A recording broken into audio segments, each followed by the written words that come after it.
some of the stuff that's really important about bullets has come about in the last few months with regards to ranking and relevance, right? And differentiating yourself.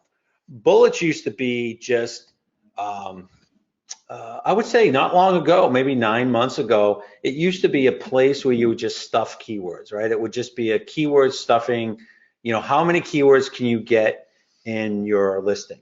Now I'm going to tell you, it's interesting, I don't know where I find out these stats, guys, but I do read them, and I know I can sit down and give you the sources so you don't think I'm making it up.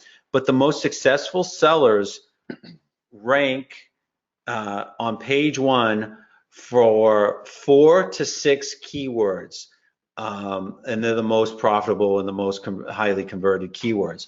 And unfortunately, we talk about this, we talk about the top 5, top 15, and top 50, that 5 keywords is really a good number, right? You're not going to be on the page one for 30 keywords. You might be, but you really don't have a good focus. So we've kind of gone away from making, your bullets be the top 50 keywords. We have the top 5, which most of them should be in your title, and then 15, maybe 15 you put in there, but most of them are versions of each other. But don't make the bullets a list of keywords that really, they don't make sense, right? Because that's when people start to see through it, and I think that's a challenge for you. So what you need to do is follow what I'm about to tell you. There's sort of a guideline of how your bullets should flow and what you should include in them. And this is about really differentiating yourself from the competition. And this goes back to finding, when we found the product, we found what we could do to make it better, why our product is better than, and we use that information to determine why our product's better than the competitor. And those are all selling points. But people don't want to just know what your product, what size it is, what it can do. They want to know why they should buy your product, what your product is going to do to make their life easier. And I always tell people, you sell like you buy. If you read a listing in a certain way, and you buy in a certain way on Amazon, then that's how you should sell. And I know when I read like different, always, the other statistic is most people only read the top 3 bullets. So that's where you want to get your really information across. What do you do when you buy a product? What do you look for? But I will tell you, the majority of the sales for the top products spend more time talking about how their product will make the consumer's life easier in whatever category it is than they do talking about how it's like, it has this, some people spend a bullet talking about this one thing that it understanding the little like the basics of it, instead of saying this particular item will make your life better. So this is what we've narrowed the bullets down to at a high level. And again, we're going to go through at another time and actually create 5 bullets, and we'll show you exactly how I do it step by step. But this is the guideline. Definitely you want to use all 5 bullets. I mean, it's foolish not. I'm going to actually show you, like I said, another trick that will allow you to get a 6th bullet. But I know I see these listings with 2 bullets, and it amazes me why there's enough to write without keyword stuffing. Every product has enough to write 5 keywords. Remember, the keywords need to be about 100 characters, so it's not a lot to write. Now, 2 of the bullets should lead off with your top keyword, right? And they should be in caps. Usually write top keywords in caps, colon, and then describe it. And those 2 bullets should focus on features and functionality. That's it. Those are the ones where you talk about the features of it and the functionality of it. But if you notice, there's 5 bullets, and we're only going to put 2 of them in those categories. The other 3 talks about how your product solves a problem and makes their life easier. And this is where you use your information that you've already gathered to differentiate you from the competitors. If yours is made of metal and the competitors are made of plastic, make sure you talk about that. More importantly, you talk about what everyone else hated about your competitor. You've already done that research. You've already found out what everyone hated. The battery life wasn't long enough. The cord wasn't long enough. Well, yours is. You could talk about, ours has a cord that's 50% longer than the competitors, or whatever the thing is people didn't like, you will then emphasize as what you have, assuming you've made the changes. That's huge, right? And you come out of the gate, for me, what I do is I look at the thing that was the thing that people disliked the most about the competitors combined, and that's what I leave off with, and then the next, I always lead off with my closing. Like, I don't want people to go to, we already know most people only read 3 bullets. I don't want to make them to go to bullet 3 to get hit with a closer. I want them to get hit with a closer on bullet 1, so that they can then read bullet 2 that backs up bullet 1, bullet 3 backs up bullet 2 and bullet 1. So I want them to hit them hard right out of the gate. And usually it's why my product is superior to all my competitors. And then the second one, we'll talk about the features and functionality. Then the third, I hit back again what makes it better, and then so on and so forth. So if I had to break them up, 2 of them are just about functionality, 3 of them about how you're better. And the other thing is, I use my competitors' bullets as inspiration. We always talk about that word inspiration. I'm not saying copy, I'm saying inspiration. Look at how they say things. And sometimes you might want to, you want to learn from the successful sellers. You want to see how their listings look and some of the things that they use. If they're selling, you're emulating them from a sales perspective, you should definitely want to emulate them from a listing perspective as well. One of the things you'll see, and we're going to get into this in much greater detail, is on the course workbook, I have a tab. It's called Bullet Creation. And, we have the top rules here, about the things that the bullet should be. And I have little sections where here are the top complaints about the product and the top features of what people love. And you can use these little things and create, and then you have your keywords here, and you can create your bullets from all these, right? And you could copy and paste your competitors' bullets here as well if you want inspiration. But this puts it all in one place. Here are the things people disliked. Here are the things people loved. And then you can combine it to make your product the perfect product. You've already done this research, so this isn't going to be hard to do. You're not going to spend a whole lot of time doing this. But so those are the things, again, to keep you organized and keep you efficient. One of the things that's really important too, and this is interesting, this is the one thing which is, it counters, like, it tells you, it's just, I say 125 characters or less, but for people that are really interested in this stuff, and if you're getting a product that you're creating a brand around, and it's not a seasonal product, and it's a product that you want to sell forever, right? Then, and you're really going to focus on getting that product ranked on Google, and it's something, like I said, that you have a long-term vision for. You do probably want to consider the first bullet still being the huge. This is the winner. This is the closer bullet, but you got to take into account that first bullet is typically passed to Google when Amazon is scraped every night from Google, and that first bullet is typically is what appears in that section. If you were to appear on Google, right? If your product was to appear on Google organically with one of your keywords, what it would show of the first 156 characters of your bullets. So if you did, if you have 156 characters in your first bullet, that would show. So just keep that in mind. I still recommend a shorter first bullet for a variety of reasons.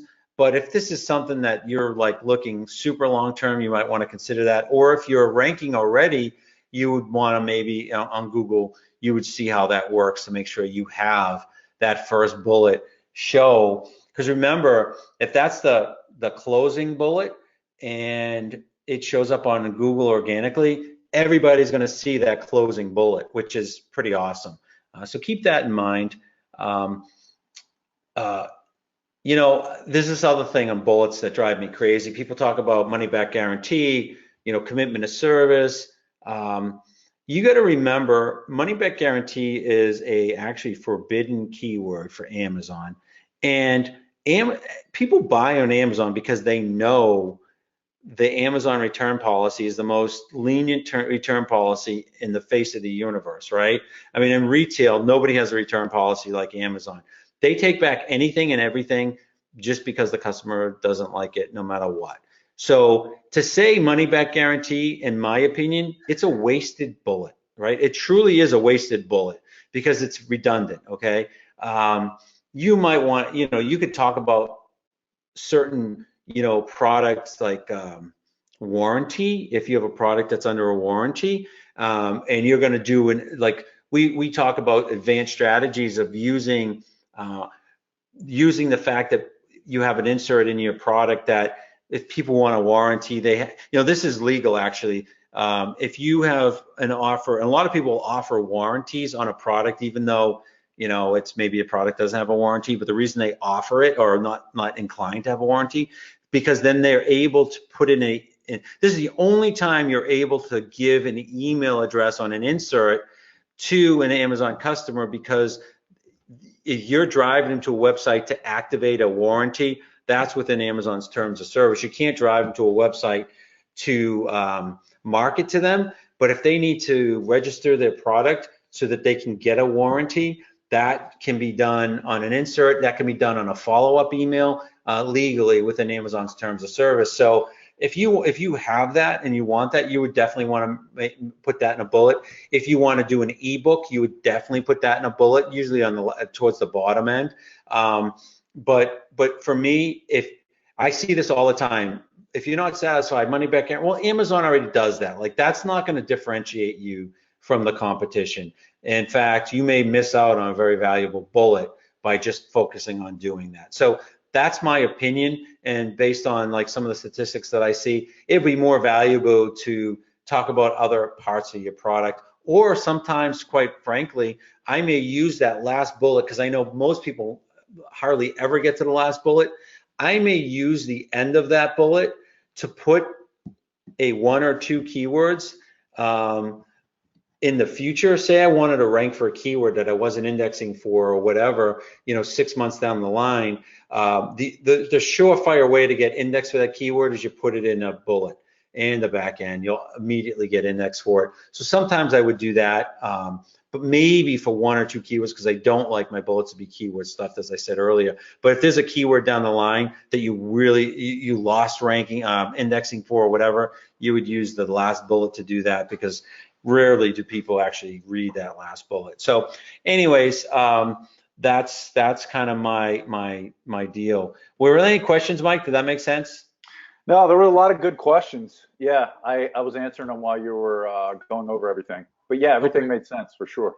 Yep. Yeah, and we're going to do this literally in gory detail. We're going to sit together and actually create a 5 bullet listing.